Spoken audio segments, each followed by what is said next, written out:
Hallelujah, praise the Lord. हमारे उद्धारकर्ता मसीह यीशु की महिमा हो, जिसने मृत्यु का नाश किया और जीवन और अमरता को प्रकाशमान कर दिया। लूका 24:1-8 में लिखा है, परंतु सप्ताह के पहले दिन बड़े भोर को वे उन सुगंधित वस्तुओं को जो उन्होंने तैयार की थीं लेकर कब्र पर आईं। उन्होंने पत्थर को कब्र पर से लुढ़का हुआ पाया, पर भीतर जाकर प्रभु यीशु का शव न पाया। जब वे इस बात से भौचंकी हो रही थीं तो देखो, 2 पुरुष झलकते वस्त्र पहने हुए उनके पास आ खड़े हुए।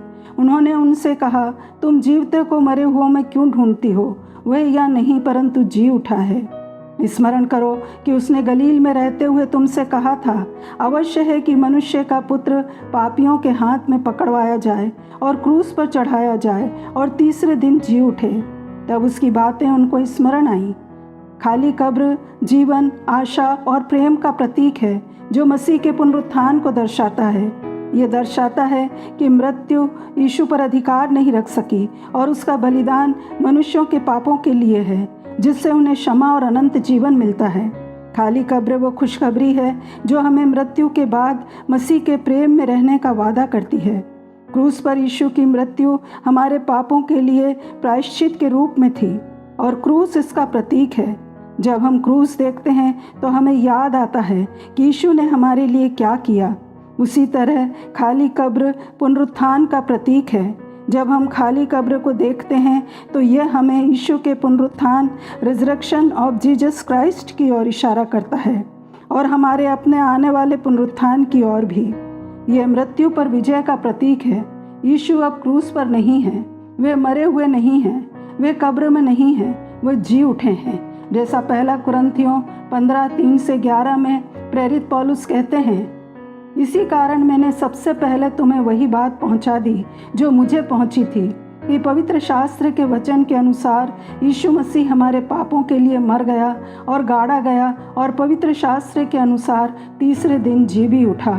और कैफा को तब 12 को दिखाई दिया, फिर 500 से अधिक भाइयों को एक साथ दिखाई दिया, फिर वे याकूब को दिखाई दिया, तब सब प्रेरितों को दिखाई दिया, सबके बाद मुझको भी दिखाई दिया।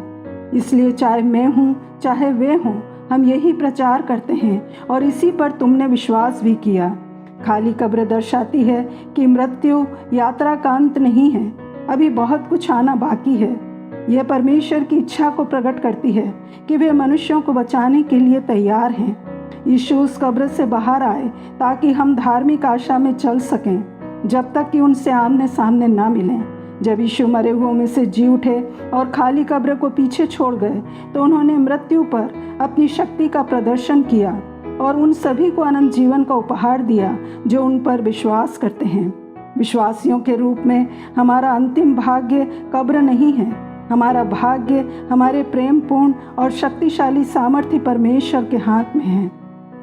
हम कल्पना कर सकते हैं कि जब यीशु को सूली पर चढ़ाया गया तो शिष्यों को कितनी निराशा हुई होगी। निश्चित रूप से उनके दिल में संदेह भी पैदा हुआ होगा। चेलों ने यीशु को कई चमत्कार करते देखा था, लेकिन जब खुद को बचाने की बात आई तो यीशु असफल हो गए। दुनिया की नज़रों में और उम्मीदों के हिसाब से तो ऐसा ही हुआ था। कितनी बार हम अपने जीवन में परमेश्वर के हाथ को पहचान नहीं पाते, क्योंकि हम आशा करते हैं कि परमेश्वर हमारी अपेक्षाओं के अनुसार परिणाम देंगे। मत्ती 28:17 के अनुसार मसीह के पुनरुत्थान के बाद भी शिष्यों ने जी उठे यीशु को देखने के बाद भी संदेह से संघर्ष किया।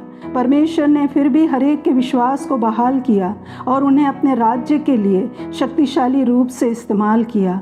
वही सामर्थ जिसने यीशु को मृतकों में से जिलाया, वह हमारे लिए भी उपलब्ध है। पुनरुत्थान की सामर्थ और पुनरुत्थान का सिद्धांत मसीह विश्वास का बुनियादी सिद्धांत है। मसीहत ही एकमात्र धर्म है जिसका प्रवर्तक जीवित है।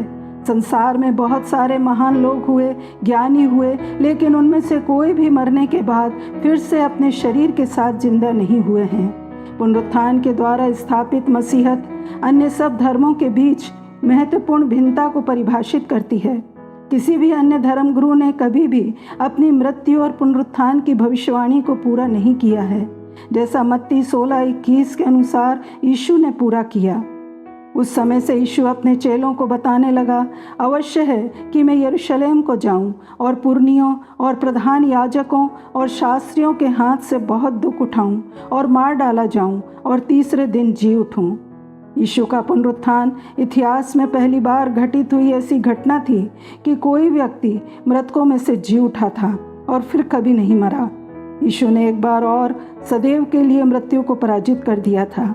प्रकाशित वाक्य 1:18 में यीशु ने स्वयं कहा, मैं मर गया था और अब देख मैं युगान युग जीवता हूँ और मृत्यु और अधोलोक की कुंजियाँ मेरे ही पास हैं। कुंजी अधिकार का प्रतीक होती है। यीशु के पास मृत्यु के ऊपर प्रभुता है। इसलिए पतरस अपनी पत्री में लिखते हैं कि यीशु में कोई पाप नहीं था, इसलिए मृत्यु की उस पर कोई सामर्थ नहीं थी। यीशु की मृत्यु हमारे पापों के लिए स्वैच्छिक बलिदान था। पहला कुरिन्थियों 15:17 के अनुसार, यदि मसीह नहीं जी उठा तो तुम्हारा विश्वास व्यर्थ है और तुम अब तक अपने पापों में फंसे हो, परंतु मसीह जी उठा है और उसके साथ विश्वासी विजेता के रूप में मृत्यु से पार होकर जीवन में पहुँचे हैं।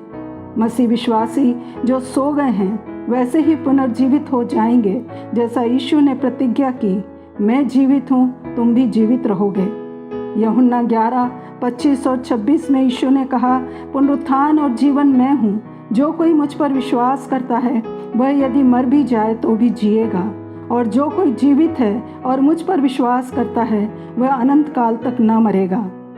मृत्यु के बाद यीशु का पुनरुत्थान न केवल ये दिखाता है कि वह कितना सामर्थी है, बल्कि यह महसूस कराता है कि आज भी हमसे उतना ही प्रेम करता है जितना वह जीवित रहते समय करता था। क्रिसमस को हम कृतज्ञता के साथ याद करते हैं कि यीशु पृथ्वी पर आने के मिशन को स्वीकार करने के लिए तैयार थे, भले ही उसमें उन्हें हमारे लिए कष्ट और मृत्यु सहन करनी पड़ी। परंतु ईस्टर पाप और मृत्यु पर उद्धारकर्ता यीशु की जीत का जश्न मनाना है, जो हमें आनंद से अनंत भविष्य की आशा देता है। यीशु के पुनरुत्थान के कारण विश्वासी परमेश्वर के सामने धर्मी ठहराए गए। वे हमारे अपराधों के लिए पकड़वाया गया और हमारे धर्मी ठहरने के लिए जिलाया भी गया। जब परमेश्वर हमारी ओर देखते हैं, वो हमारी अधार्मिकता को नहीं बल्कि मसीह की धार्मिकता को देखते हैं। हम मसीह के साथ मर चुके हैं और उसके साथ जिएंगे भी। हम अब जीवन की नवीनता में चलने में सक्षम हैं, क्योंकि पवित्र आत्मा के द्वारा मसीह में बंधे हुए हैं। मसीह की संसारिक सेवकाई आज भी उनके लोगों के माध्यम से जारी है जिनमें वे पवित्र आत्मा के द्वारा वास करते हैं। तो प्रियो, चाहे यीशु देह में रहते हुए अपने वचन बोल रहे थे या अपने काम कर रहे थे या पुनरुत्थान के पश्चात आत्मा में मनुष्यों को दिखाई दे रहे थे, उन्होंने सर्वदा हम मनुष्य जाति की परवाह की, उनकी भलाई के बारे में सोचा कि मनुष्य नाश न हो। ऐसा इसलिए कि मनुष्य में पाप पर जय प्राप्त करने की योग्यता नहीं है। उन्होंने मनुष्य को छोड़ा नहीं है, वे अभी भी हमारे साथ हैं। इससे कोई फर्क नहीं पड़ता कि हम क्या हैं। हम अनुभव कर सकते हैं कि परमेश्वर हमारे साथ हैं। वे हर दिन हमारा मार्गदर्शन कर रहे हैं, हमारे साथ चल रहे हैं और हमें सत्य को समझने और उनकी इच्छा को समझने के योग्य बना रहे हैं। खाली कब्र हमें यीशु की जीत का जश्न मनाने का मौका दे रही है कि हम पुनरुत्थान की खुशी और अपने पुनरुत्थान की उम्मीद का अनुभव कर सकते हैं कि हमारी आशा इस दुनिया में नहीं बल्कि परमेश्वर के साथ अनंत जीवन के वादे में है। तो हम आनंद से पुकार सकते हैं, आशा से भर जाओ, कब्र खाली है, मसीह जीवित है।